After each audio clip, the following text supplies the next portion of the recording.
benar Bu. Sebelumnya kalau tahu dari sebenarnya apa ya? Kalau kesibukan saya ini saya sebagai mahasiswa di Universitas Negeri Gorontalo semester 5 jurusan bimbingan dan bahasa Inggris. Kalau boleh tahu Dewi anak berapa dari berapa saudara? Saya anak kedua Bu dari 2 bersaudara. Saya mempunyai kakak laki-laki 1 dan 1 juga kakak cewek. Tapi dia anak angkat Bu, tapi saya sudah anggap seperti saudara kandung saya sendiri. Mereka berdua sudah menikah. Ya Bu, berhubung jarak usia kami beda 12 tahun. Jadi kakak-kakak saya sudah menikah dari saya masih kecil. Yang satunya menikah ketika saya menginjak sekolah dasar Bu. Oh, seperti itu ya. Ya Bu. Jauh ya umur kalian. Ya Bu. Bagaimana kabar teman-teman ini? Jadi apakah ada permasalahan atau beban yang kamu rasa saat ini terbebani? Belakangan ini saya merasa berat Bu. Saya juga sering merasa stres. Boleh tahu apa saja yang membuat kamu merasa seperti itu? Banyak masalah Bu, dari keluarga sampai hubungan percintaan saya, rasanya semuanya terlalu berat bagi saya Bu. Terima kasih sudah berbagi ya. Saya di sini untuk mendengarkan dan membantu sebisa saya ya. Oke, kita coba bahas satu persatu ya. Ya baik Bu. Jadi kalau saya tangkap kamu merasa stres karena ada masalah keluarga dan juga hubungan yang kurang baik ya. Apakah itu hal yang paling mengganggu saat ini? Ya benar sekali Bu. Hubungan yang kurang baik itu bisa saya katakan Ibu, saya merasa kehilangan sosok ayah atau kehilangan perannya dan peran sosok ayah dan kakak laki-laki saya Bu, bikin saya merasa sendiri. Hubungan percintaan saya juga tidak sehat Bu, banyak konflik yang bikin saya tertekan, bisa dikatakan juga saya berada di dalam hubungan yang toksik Bu.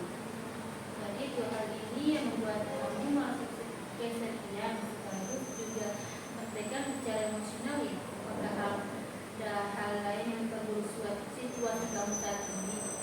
Iya Bu, benar sekali yang Ibu katakan tadi. Semuanya juga berdampak pada motivasi belajar saya Bu. Saya jadi sering menunda tugas dan nilai saya Bu menurun Bu, IPK saya menurun. Jadi selain merasa tertekan karena keluarga dan hubungan, kamu juga merasa kehilangan semangat belajar ya? Iya benar Bu, saya merasa kehilangan semangat belajar dan merasa kurang semangat Bu. Kalau pembelajaran kamu tadi yang kamu ceritakan tadi, kamu itu merasa tertekan karena dua hal, yaitu yang utama itu yaitu kehilangan hubungan dari keluarga dan hubungan percintaan yang toksik, dan dampaknya kamu juga merasa sulit untuk fokus dan motivasi belajar kamu menurun. Benarkah seperti itu? Iya Bu, benar sekali yang Ibu katakan. Jadi perasaan kesepian dari kehilangan figur ayah, keluarga dan tekanan dalam hubungan membuat kamu merasa terjebak sehingga berdampak pada performa akademikmu. Apakah ada permasalahan lain selain yang kamu ceritakan tadi? Sepertinya tidak Bu, itu sudah cukup menggambarkan masalah yang saya alami yang membuat saya stres akhir-akhir ini Bu, dan membuat saya kehilangan semangat belajar. Jadi kalau saya simpulkan sedikit, kamu merasa stres, tertekan karena kehilangan figur yang tidak mendukung, keluarga yang tidak mendukung ya, serta hubungan percintaan yang kurang sehat. Akibatnya kamu merasa kesepian, kehilangan semangat, dan motivasi belajar kamu juga menurun. Apakah benar seperti itu? Iya Bu, benar sekali seperti itu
baik, tapi saya rasa kalau tentang olahraganya itu saya bisa lakukan Bu, tapi untuk meminta bantuan itu kepada teman saya jarang cerita Bu, karena saya takut dianggap lemah.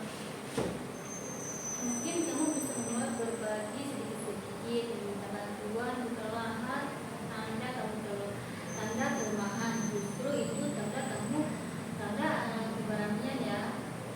Baik Bu, saya akan mencoba sedikit-sedikit untuk membuka diri saya agar bisa membagi cerita saya ke teman-teman atau ke teman yang paling saya bisa percaya untuk saya berbagi cerita. Dari kamu tadi saya melihat ada pola bahwa kamu itu cenderung menunda karena takut hasilnya tidak sempurna ya. Ditambah tekanan dari hubungan toksik yang membuat kamu merasa tidak berdaya. Bagaimana nih? Ya benar, saya merasa begitu karena ketika saya ingin mengerjakan tugas itu saya menundanya karena saya ingin hasil saya itu yang perfect Bu, yang sempurna. Jadi saya sering menunda-nunda, dan ditambah lagi tekanan yang saya rasakan itu yang membuat saya menyebabkan saya itu menunda-nunda tugas saya Bu. Jadi dengan ini memperburuk kecemasan kamu ya, sehingga kamu sulit memulai tugas dan kehilangan motivasi. Apakah pernah kamu mencoba menetapkan batasan dalam hubungan ini? Belum Bu, saya bingung bagaimana caranya. Tapi saya sudah mulai mencoba menerapkan batasan-batasan dalam hubungan yang saya merasa toksik Bu, karena saya sudah merasa akibat dari hubungan yang toksik Bu. Jadi saya sudah ada menetapkan batasan-batasan supaya saya tidak terlalu terjerumus dalam hubungan toksik itu. Kita kan sudah membahas bagaimana kamu sering merasa terbebani dengan tugas dan standar tinggi kamu yang ditetapkan untuk dirimu sendiri.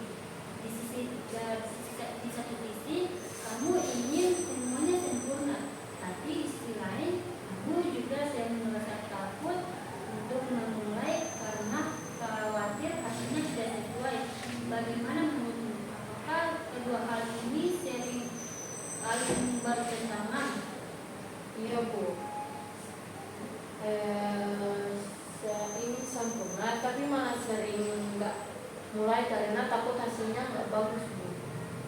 Betul, kamu punya tujuan untuk menyelesaikan tugas dengan baik, tapi kebiasaan menunda itu justru membuat kamu beban itu semakin berat. Menurut kamu apakah bisa kamu lakukan agar tidak terjebak dalam kebiasaan ini? Mungkin saya harus mulai lebih fokus pada proses daripada hasilnya Bu, tapi kadang itu sulit karena saya terbiasa mikirin hasil lainnya dan saya akan berusaha. Kamu ingin fokus pada proses, tapi pola pikirmu sering terjebak pada hasil akhir. Kamu juga menyebutkan sebelumnya bahwa kamu cenderung mengerjakan semuanya sendiri karena merasa harus kuat dan mandiri. Tapi di saat yang sama itu membuat kamu merasa kewalahan. Menurut kamu apa ini juga bertentangan? Iya, saya sadar sangat tidak bisa terus begini. Saya memang pengen terlihat kuat, tapi itu bikin saya capek sendiri Bu. Jadi di satu sisi kamu ingin terlihat kuat dan mandiri, tapi di sisi lain kamu merasa berat dan butuh bantuan. Apa yang bisa kamu lakukan untuk mulai menerima bahwa teman-teman bukan berarti kamu lemah? Saya rasa saya harus belajar lebih terbuka lagi Bu. Mungkin saya bisa mulai cerita ke teman atau keluarga seperti yang saya ceritakan tadi, teman atau keluarga yang saya bisa percaya untuk saya bagi cerita saya yang apa yang saya rasakan sekarang. Itu langkah yang bagus. Kadang menerima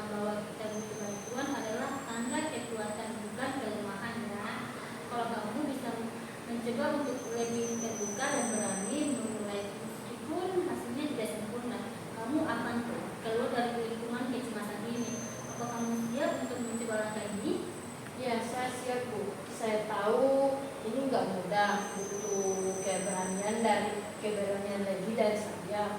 Tapi saya mulai dari hal-hal kecil dulu, Bu. Seperti saya di awal dengan saya manajemen waktu dengan baik, melakukan olahraga kecil. Mungkin saya akan mencoba lari, Bu, lari sore atau lari pagi seperti itu untuk mengurangi pikiran-pikiran negatif saya, Bu. Dan saya akan coba lebih terbuka untuk agar saya tidak memendam-pendam sendiri permasalahan saya, Bu. Saya ingin bercerita kepada orang-orang yang ingin mendengarkan cerita saya agar saya tidak merasa sendiri dan tidak terbebani sendiri dengan masalah saya. Saat ini kamu sudah menceritakan permasalahan kamu, dan saya sudah memberikan kamu solusi, tips untuk bagaimana cara kamu untuk bisa tidak stres untuk mengerjakan tugas. Kalau dari dunia toksik, tentunya kamu masih menceritakan lagi, kita bisa mengatur waktu kembali ya. Ya, baik, Bu. Terima kasih, Bu. Ya, terima kasih juga sudah memberanikan diri untuk mau datang ke sini ya. Ya, terima kasih, Bu, atas waktunya dan sudah mau mendengarkan dan memberikan solusi kepada saya, Bu. Saya pamit dulu ya, Bu. Ya, Terima kasih, Bu. ya.